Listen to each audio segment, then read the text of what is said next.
Hey home buyers, Lindsay Schram here, taking you from being a home buyer to a homeowner who's confident in their financial future. And many of the times I'm just walking with you guys through the loan process, but let's be real. There's so much more than just your home loan to home buying. And for a certain select group of people who are out there looking for the right place, they have to sell their current home first. This is the first in a series of videos to help you as you prepare to get your home ready to put for sale on the market so you can buy your dream home. When I started going through this process, what really happened is I sold a house recently. I hadn't done it in about 10 years and went, wow, if I didn't do this for a living, I'd be really lost right now. There are so many little details and so many people that you interact with. And really, I should have been preparing for this way in advance, a lot like people do for weddings nowadays. They have all those checklists and timelines. If you're a year out, be doing this. If you're 5 months out, be doing this. 3, 2, day of. But I couldn't find anything like that for selling your home. So here it is. This is the first video in a series of videos, and we're talking about selling your home 1 year out. What should you be doing to prepare your home for getting on the market? So you want to sell your home. Is it really the best idea to sell your home and get into the next one? So we are talking 1 year to 6 months out. And this time frame is all about getting more information to figure out, is this the right choice for me? We are going to be talking about finances because those are a huge portion of buying your new home. And we are also going to be talking about today the housing market. So maybe your financial picture is in order, but is the housing market prepared for your home? And then the final thing we're going to do today is talk about your gut check. Are you emotionally ready to sell your property? So the first thing is looking at your finances, and we suggest that you meet with a mortgage loan originator. So that's someone who helps you with the loan process. That's what I do for a living, and just kind of looks at your whole financial picture, the snapshot that you've got going on, and says, all right, here's where you're at. Based on where you're telling me you want to be, here's anything that we may need to be looking at. So they're going to get out their crystal ball and kind of look at your finances for the purchase of the new property. They're going to calculate the cash to get into it for you. So you need to know how much cash is it going to take to get into the next property that you're looking for. Or maybe you're moving across the country and that's going to take a bulk sum and then you're going to rent for a while. You know, are you going to have the finances to be ready for that? You're also, with the mortgage loan originator, going to see what does the monthly payment look like for the property that you're looking at purchasing in the future. There are countless times where I am meeting with someone who goes, hey, Lindsay, you know, we bought this house 5 years ago. It's been wonderful to us, but it's about time for us to do a move up. And typically that move up is a pretty big financial jump for them. And we run numbers, and there are frequent times where they look at the monthly payment and just think, that monthly payment doesn't allow me the life that I would want while living in that property. And so we start fine-tuning things and talking about, well, is there things that you need to be paying off right now, or credit work that you need to be doing? Or maybe we need a larger down payment. And so we want to make sure that your current home can sell for a certain dollar amount to get you in.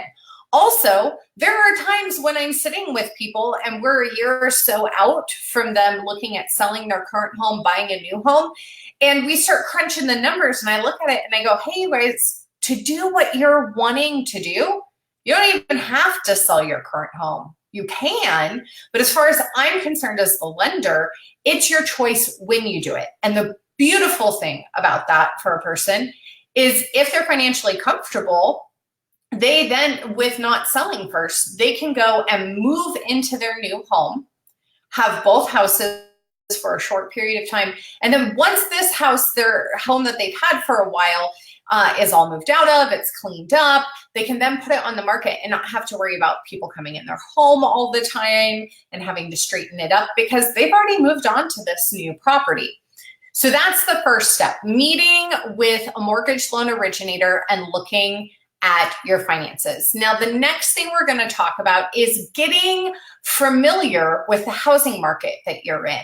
And I suggest meeting with a licensed real estate agent. And the reason I suggest this is varied, and there's a whole bunch of different reasons. But one, they are experts in your marketplace. This is what they do for a living all day long. They should know the real estate market inside and out and be able to share their wisdom with you. They're going to do what's called a comparative market analysis, which says based on where our market is right now and the home that you have, if you were ready to put your house on the market today, here's about the price range that we think it could sell for, how long it might take to sit there. And yeah, it's a year down the road before you're selling, so things could shift, but this gives you a really good idea of what your house has the potential to sell for. Other things that real estate agent is going to be doing is walking through the house and just looking at it from a buyer's perspective, from a real estate perspective.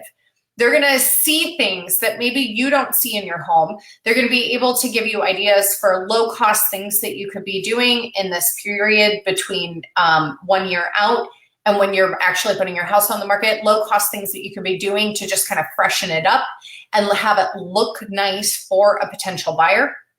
Those are a few things that they're going to do. They are also going to be able to say, hey, you have some bigger items or some super personal items that are gorgeous for entertaining, but when you have your home listing on the market, we want to get them out of the property so that people see more of the home's potential than how you've lived life in the property.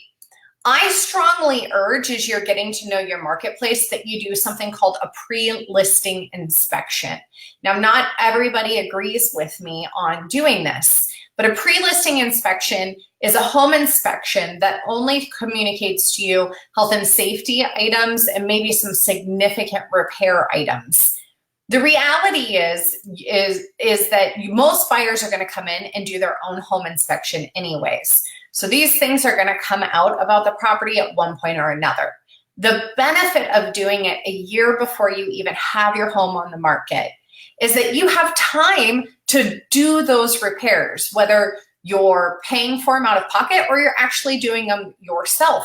And you get to educate yourself on the different ways to handle those items and fixing them and decide which avenue you want to travel down to remedy those things, rather than having a buyer saying, no, you will fix it this way or I won't buy your home. So I suggest getting a pre-listing inspection when you're getting familiar with the marketplace. It just reduces stress. It can potentially reduce costs because you get to handle some of the fixes yourself or look at different options to keep the costs down. And it also allows you to budget for whether it's those low-cost items that just make the home feel more complete and show ready, or those repairs. And speaking of budget, we have a budget that you need to be doing. You've talked to the mortgage loan originator about your finances. You've talked to the real estate professional about what will it sell for. You're a year out thinking, can I really sell this home and get into what I am wanting to do? That's all numbers. Run a budget. There's tons of people out there who aren't big number people. If you're not, get with your friend who is a numbers person and do a budget. Your real estate professionals should be able to help you prepare what's called a net sheet for the sale of your house. That's where they take the potential sales price that the agent communicated, reduce any commissions, fees, anticipated repair costs that you got from that pre-listing inspection. Maybe there's some minor updating that you'd like to do. And you put that all into this sheet and you say, okay, at the end of the day, here is my lump sum of cash to work with after I sell my home to get into the new home? And the question is it enough money? And when you do the budget, you'll have an answer. All right, can you tell I like numbers? I'm a numbers person.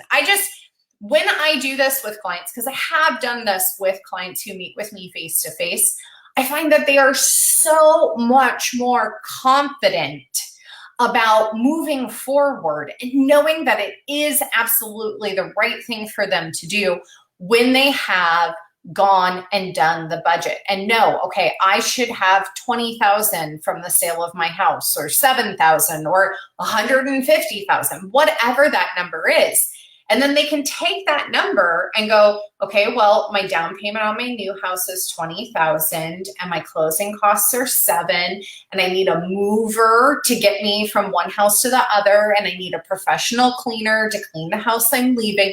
And you can take all those things out and just know that at the end of the day, financially, it's not going to break you to sell your current home and get into the new one. So we've talked about finances, we've talked about the housing market, we've talked about budgeting, and now we talk about the emotional part. Buying and selling real estate is emotional. I meet investors sometimes and they're like, no, this isn't emotional for me. This is business junk. I call junk on that. They have a different emotional connection to it. But absolutely, I have seen them display emotions in the buying and selling process. As a typical home seller and buyer, you want to do that gut check and ask yourself, am I really ready to let go of this property? And is everybody who's financially invested and needing to sign papers, or maybe just time invested into the property, prepared to move out of this home? Are you prepared to leave that place where maybe your kids took their first steps, or you met your spouse there and you cooked your first dinner together there? Are you prepared to do that? Are you prepared to leave those neighbors next door that you absolutely love and you've become best friends, or maybe even leave the school district? So those are the emotional things that you need to be asking yourself. And really, it's knowing the why. This comes down to knowing your why. Why are you moving? And then deciding if that why is bigger than the what is keeping you there. And if your why you move is bigger, then you let the what is keeping you there go. So we've talked about being confident in your finances by getting financial information from a mortgage loan originator, and getting housing market from real estate information from housing professionals. And we've talked about you. Is this really emotionally the best thing for you to be doing? And that's the things that I suggest focusing on when you are a year or more out from buying. Now, just like when planning a wedding, sometimes you don't get a year. I mean, sometimes it just happens faster. So you're going to cram this into a shorter time frame, or maybe you're more than a year out, or you have that full year and you're going, great, I've done all those things. It's still a yes. What do I do next? Well, next week, we're going to be talking about when you're around 6 months out, but also if you're 10 months out and you've already done all this, watch, because we're going to be talking about tips for getting your home ready for market when you're less than a year, but more than 6 months out. Thanks for tuning in, home buyers. If there's ever anything my team can be doing for you, feel free to private message or email us. We look forward to working with you as you go from a home buyer to a home owner who's confident in their financial future.